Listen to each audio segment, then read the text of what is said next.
Personalize on LinkedIn or lose.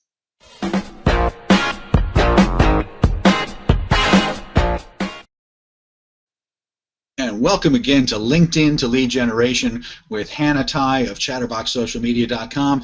And Hannah, we're in the midst of our 4-part series about building an effective LinkedIn connection strategy to get leads, obviously. So what is today's episode focusing on? Okay, so today we're going to take a little bit of time to talk about personalization, okay? Because no one cares what you have to say unless they know that you care, right? Like Theodore Roosevelt said something like that. I'm sure I'm messing it up. But anyway, the point is that, you know, having that real cookie cutter approach really does not work anymore. It's just complete spam. It really damages your credibility, and your competition is really starting to understand a little bit more about this social selling. So you really want to get on the ball and start personalizing everything. All right, so we're going to get personal today, right, Hannah? Yeah. So we're going to cover 3 main takeaways, like we never do that. So our main 3 takeaways for today is we're going to talk about personalizing connection requests on LinkedIn. We're going to talk about personalizing your messaging, and we'll talk more about where that messaging is. And then we're going to talk about personalization when it comes to using InMail and things like that. So let's take that from the top. Connection requests, right? We're all building our networks as part of what we do on LinkedIn and what LinkedIn is so powerful at doing. So tell me about personalization and the power of personalization. Sure. So, you know, every day when I check in with LinkedIn, I have this, you know, a bunch of people that are sending me these, you know, I'd like to add you to my professional network, the generic, you know, whatever. Right. And really that tells me nothing. And I'm, you know, I'm not any more busy than most people, but, you know, people are busy now, right? Mm-hmm. So they don't have time to start looking at you and trying to figure out, you know, it's not about you, you know, so if you're really trying to build a relationship with someone, show them by clicking on their profile before you send the request, and look at what they've, you know, accomplished in their life. What is it that makes them a great prospect? What is it that you have in common? What is it that, you know, you can find that you can pull out and say, hey, I was really impressed by this, or I thought there might be some synergy here or there. You know, when you're trying to build those strategic relationships or, you know, reach out to a prospect, you want to give them a reason why. And you know what, Hannah, it takes so little effort to do what you just did. I mean, you can go crazy and do a lot of effort, and you're going to get more result for the more effort, but even at such a basic level, because so many people are just clicking that default button that says, hey, I'd like to connect with you, and you're making me do the work now to decide whether I want to connect back to you. How hard is it just to kind of click that person's profile, look at what they're about, and give them at least one line. Hey, I see that you're in this industry. I think we could, you know, do some business together and refer things to each other. I think we could really help each other out. Would you like to, you know, connect and be part of my network? I mean, right, and what that's 100% better than that button, right? Exactly. So, like, if they're in their inbox and there's a million people who are like, you know, and then you are taking the time and saying, hi, Mark, you know, use the person's name. Exactly. You know, I'd really like to, you know, talk to you or, you know, connect with you because blah, blah. You make such a better impression. It's so obvious that you're really trying to connect on a human level with this person and you have interest in them.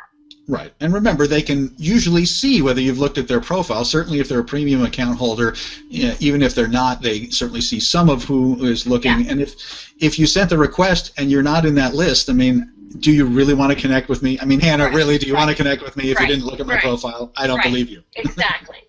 Exactly. So, come on. Spend a little time, personalize. You know, it is. We've talked about any number of times in previous episodes. Keep thinking of this as a live networking space where you're actually walking up and saying, you're looking at the person's name tag, you're learning a little bit about them, you're having a conversation, not just, hey, want to connect with me? Hey, want to connect with me? Right. Exactly. Exactly. So enough about personalizing on, you know, when you're making that request. You know, let's move on to point number 2, which is really personalizing other kinds of messages on LinkedIn here. When you're posting things, when you're in a group setting on LinkedIn, how can we personalize some of that stuff as well? Because that's less one-on-one, but, you know, how can we make it a little more relevant and personal to at least the group we're talking to? Sure. So, like when you're doing something, say a published post, or or a status update, or anything, before you go and start, actually taking that post or that status update and sharing that within your groups, you really want to think about who are the people that are in these groups. Okay, what are their interests? Is this an industry, specific type article? And if it's not, then don't share it.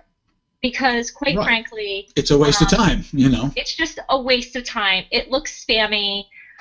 So unless there's something, a way that you can take something generalized, okay? So for instance, when I have a new thing on, social media, or the other day I had a post about, putting the human connections back into LinkedIn.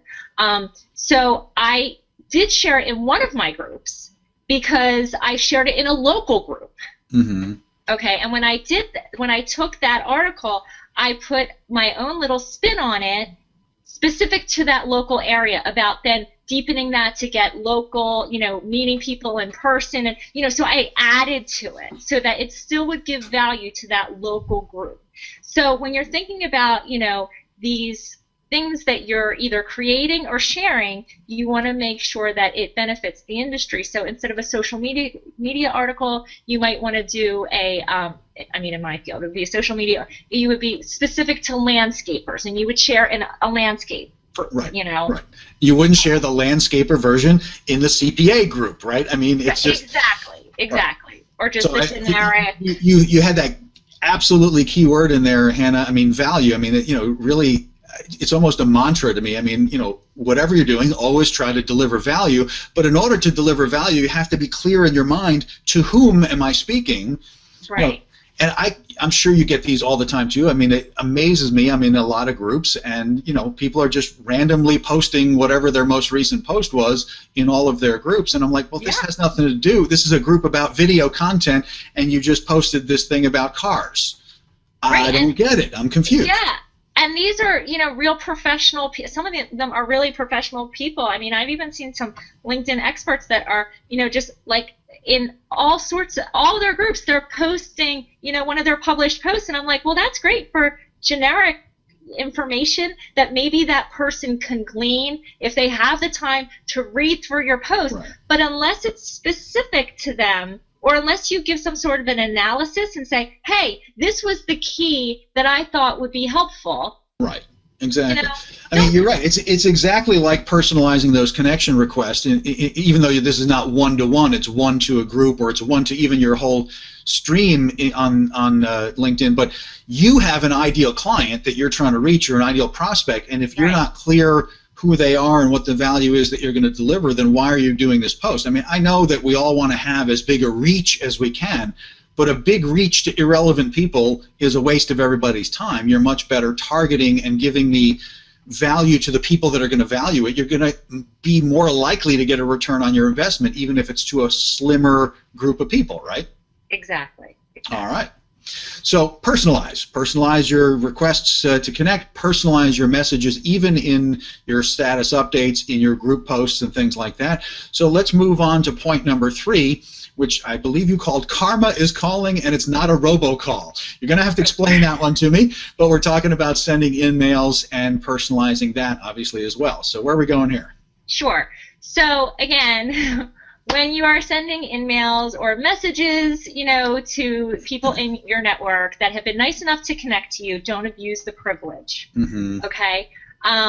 So when you, with in-mails especially, when you just start sending them and they have the nice little, insert name here, that's not going to be effective for anybody. Right. So you really want to think before you send this, what is my message saying?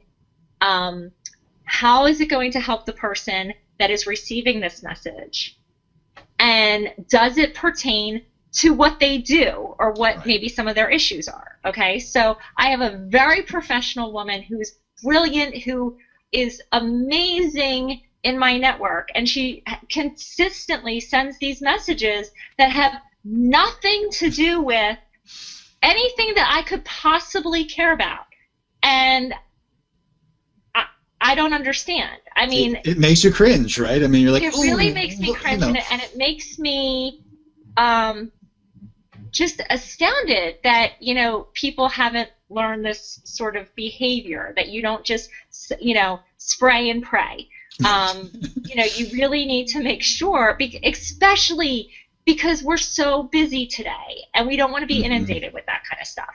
So make sure. Well, right, and that's what people forget. All right, I mean, you know it about yourself when you're going through your inbox or you know, rapidly scanning your stream on LinkedIn, and it's like you almost forget to flip it around the other way, that everyone else is just as much in a hurry and as busy, and so if you're not really relevant, then you're just not. The time you spent to create this piece of content is useless. The time you spent writing this email, you might as well have gone and had a cup of coffee or something, and you would have gotten more value out of it, let alone the person you just sent it to. And even worse than that, it damages your credibility. Right. It turns people off to you.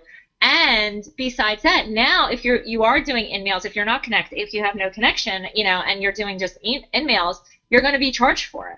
Right, exactly. There's a monetary reason to be effective and not go spray and pray here, because there's going to be a price tag attached to that. So exactly. All right. All good stuff, Hannah. This is all part of our series. We're talking about building effective LinkedIn connection strategies so that you can actually get leads. So if you're a business owner, if you've got a sales team out in the field, if you're part of that sales team out in the field, you got to learn how to use LinkedIn effectively. And Hannah is your local expert here or your virtual expert. You don't have to be local. You can be in Alaska, and Hannah will work with you. That's the beauty of the internet.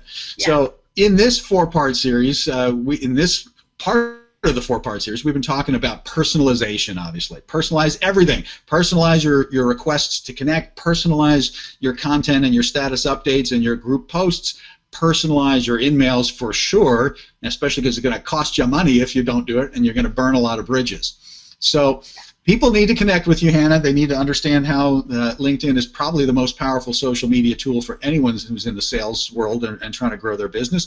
They can connect with you at chatterboxsocialmedia.com, obviously. They can watch the rest of this series, other series we've done, your great blog posts. That article you just did on LinkedIn was awesome, the one you just referenced. So, you know, make sure you connect with Hannah there and join us for the next part in this series. So until then, Hannah, I will say bye-bye. Thanks, Mark.